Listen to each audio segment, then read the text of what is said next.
ఈ కేసీఆర్ ఇష్యూలో కూడా ఈడీని ఇన్వాల్వ్ చేసేందుకు తెలంగాణ ప్రభుత్వం సిద్ధమవుతుంది. మరి ఈడీ వస్తే ఏ విధంగా ఉండబోతుంది?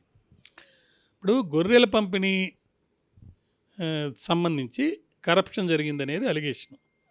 దాంట్లో కొంత రికార్డు ఎలా ఉందంటే తేటతెల్లంగా 100 కోట్లు అనుకుంటా సుమారు మనీ లాస్ అనేది జరిగింది, లేకపోతే ప్రాపర్గా యూజ్ చేయలేదు. దీంట్లో ఈడీ ఎంటర్ అయితే అయిపోయింది.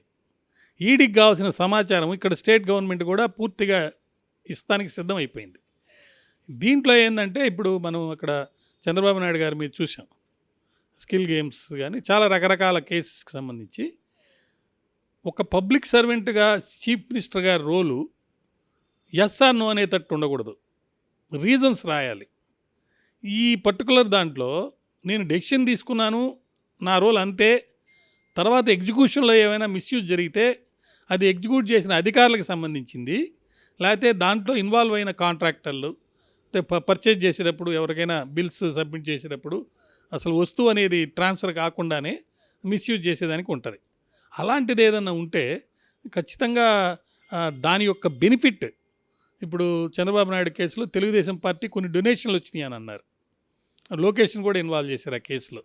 ఇక్కడ అట్లాంటి డొనేషన్లు కానీ లేకపోతే పరోక్షంగా కానీ ప్రత్యక్షంగా కానీ కేసీఆర్ గారి ఇన్వాల్వ్మెంట్ ఎంత ఉంటుంది అనేది ఈ స్టేజ్లో మనం చెప్పలేం.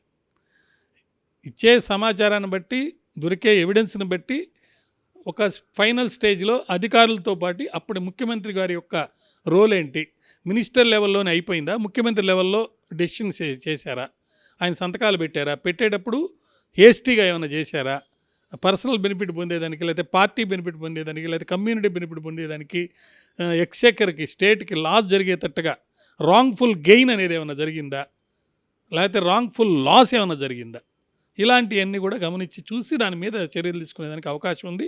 ఆ స్టేజ్లో ఏమన్నా రాజకీయ వాతావరణం సరిగా లేదు కాబట్టి ఇక్కడ ప్రత్యర్థి పార్టీ అధికారంలో ఉంది, ఆయన కూడా వాళ్ళ అమ్మాయి పెళ్ళప్పుడు అరెస్ట్ చేసి లోపల పెట్టడం ఇటువంటి జరిగినాయి, ట్యాపింగ్ జరిగింది, ఇందాక మనం మాట్లాడుకున్నట్టు అనేక రకాలైనటువంటి అక్రమాలు, అన్యాయాలు, దుర్మార్గాలు బంగారు తెలంగాణ పేరుతో చెప్పి చేశారనేది ఒక సీరియస్ అలిగేషన్.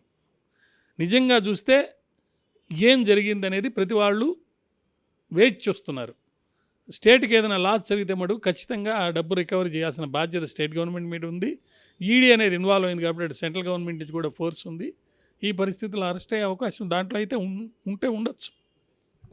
మాజీ మంత్రి కూడా దీంట్లో భాగమే కాబట్టి ఆయన కూడా చర్యలు తీసుకునేందుకు అవకాశం ఉంది అని చెప్తున్నారు.